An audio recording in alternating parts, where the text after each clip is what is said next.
Hey everyone, welcome back.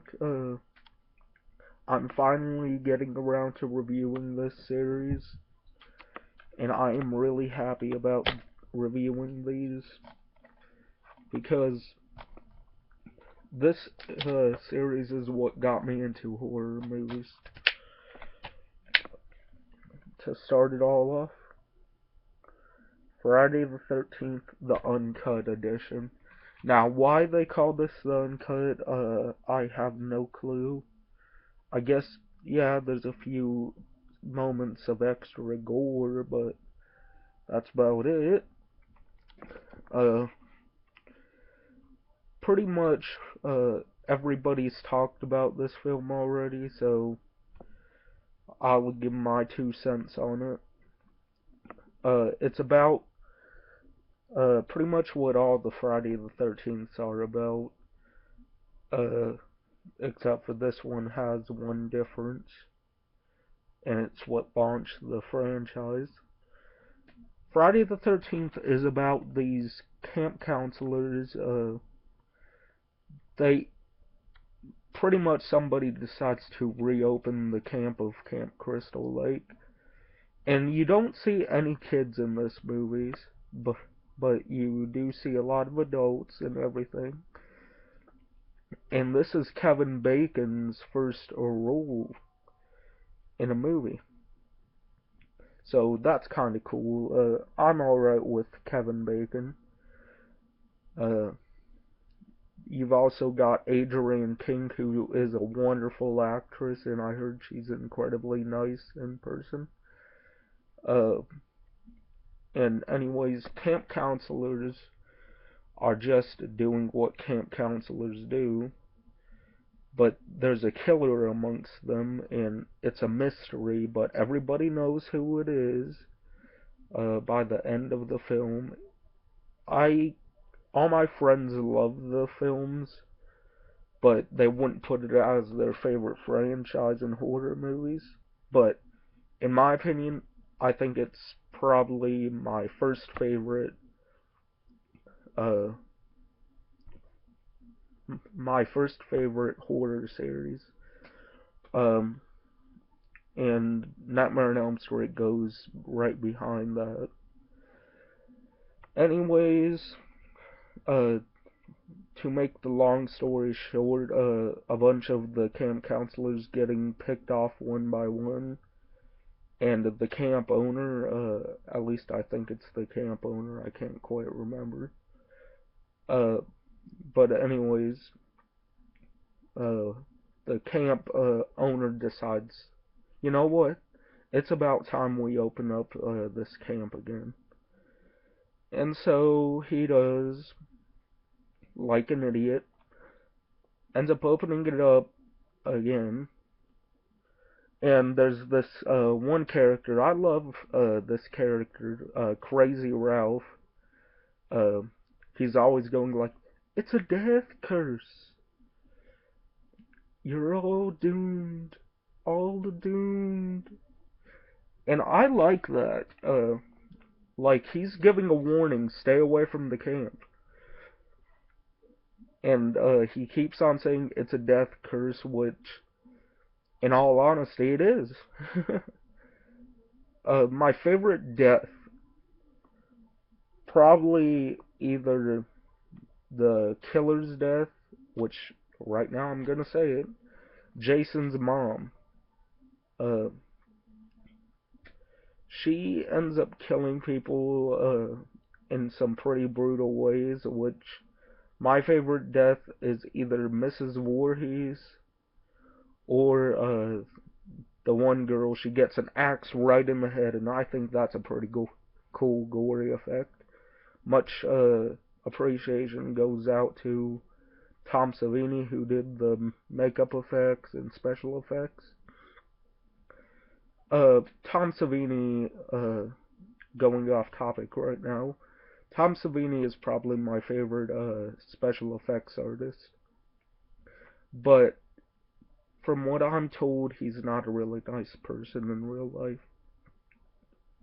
For those out there who have ever met Tom Savini, could you tell me if he is a nice guy or if he's a complete asshole. Um, because I like Tom Savini. He's got some really cool tricks up his sleeve when it comes to special effects and makeup effects. And this film, like I said, launched a franchise, and the ending sets it up for a sequel. Um, Adrian King ends up being the only one left, and Kevin Bacon, by the way, gets an arrow through the back of his neck, and it comes out the front. Uh, that's a cool effect. Uh, the camp owner gets stabbed, but you don't see the knife go in. You just see him go like, ah. And for most of the film, we're like, who could the killer be? Who could the killer be? Uh, and by the end, it's not any of the camp counselors or the camp owner, nothing like that. It's just Mrs. Voorhees taking revenge on the camp counselors who pretty much killed her son. He was drowning and nobody wanted to help him. And I think that's really sad and really shitty that they didn't try to help Jason. Anyways, Mrs. Voorhees is crazy in the head. She's got a split personality. One minute she's herself, and then the next minute she's Jason. Like she keeps on going, kill her, mommy, kill her. And that to me is probably my first moment I've ever heard of a schizophrenia. But, you know, you gotta make a good one before you can make a great one.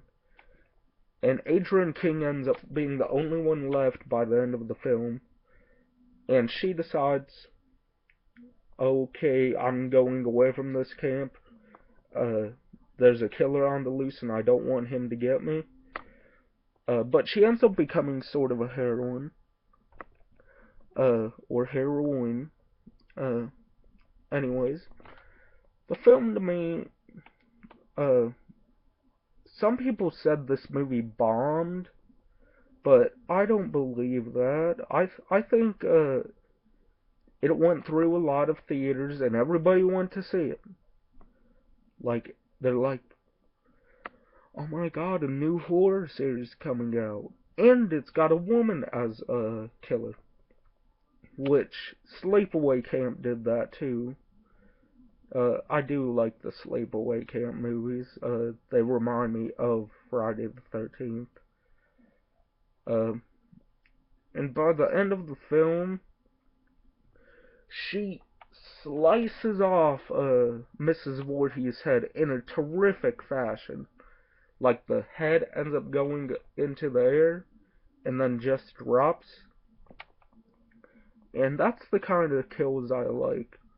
I love the classic kills like getting stabbed, getting the head cut off, bodily dismemberment on the arms, a heart being ripped out the chest from the back. So this is loaded to the bone with pretty cool kills. I can't think of why it's really uncut when there's very little gore to begin with, but the gore they amped up a little bit, so I guess you can call it an uncut edition. But anyways, this film is just terrific. I definitely put it in my top 10 favorite films, because without this film, we would have not gotten a franchise that everybody loves. And here's my code for the Friday the 13th complete series on my laptop. So, if you want me to review the fifth one and the... I don't dare say it, but I'm about to. Jason Goes to Hell, I'll review. it all depends on how many likes I get, or comments happening that say, "Oh, you should review Friday the 13th Part 5. Oh, you should review Jason Goes to Hell." Jason Goes to Hell is better than Part 5, but Jason is pretty much possessing people, which I think is kind of odd considering that Jason is a ghost. So why would he want to possess somebody? But he does, and Jason is only in 2 scenes. Uh, but it does have some humor in it. But the gore is probably my favorite part about the movie, especially in the unrated version. So, anyways, enough talking about this classic. Everybody's seen this movie already if you're between the ages of 18 and 40 something. You've already seen the film, so I won't go into any more detail about it.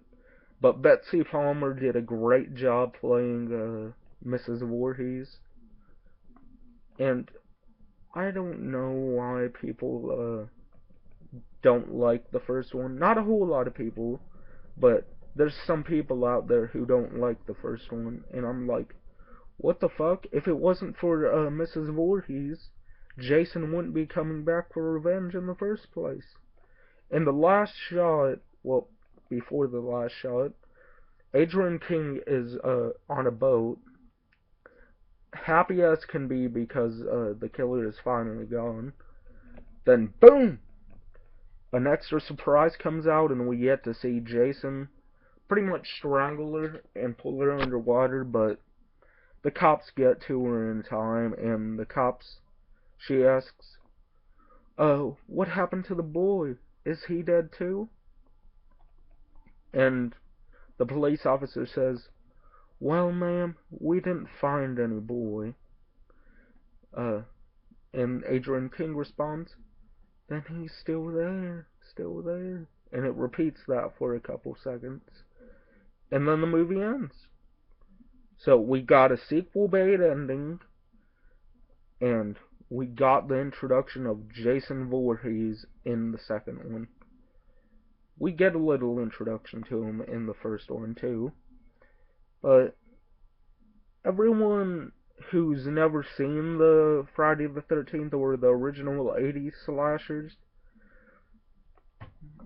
start off with this one and then go for, let me get it,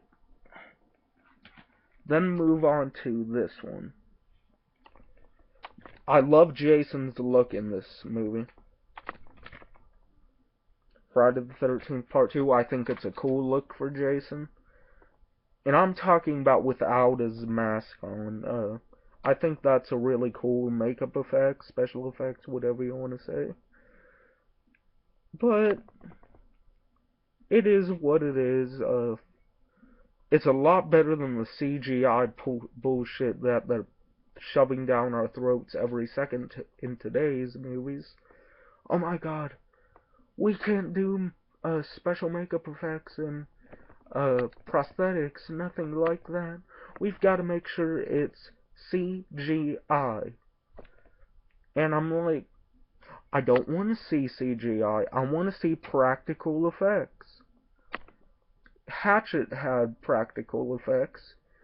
All of the Friday the 13th had practical effects. And why can't we get back into the time and period of the 80s and 90s? Because there's a lot of films that use practical effects, and they're low budget films too. But why are people so gung ho about CGI effects? They're not all that good. Spawn did it, and I liked the special effects outside of Hell, but when it goes to the Hell sequences, there is so many problems with the CGI. Like, you can totally tell it's CGI. Malbolgia, you just see him as a computerized face. Looks like something out of Diablo if it was a Diablo cutscene. But anyways, I've talked long enough about this great film. I will return tomorrow with Friday the 13th Part 2. Anyways, I'm out. Hopefully you all enjoyed the video. Peace.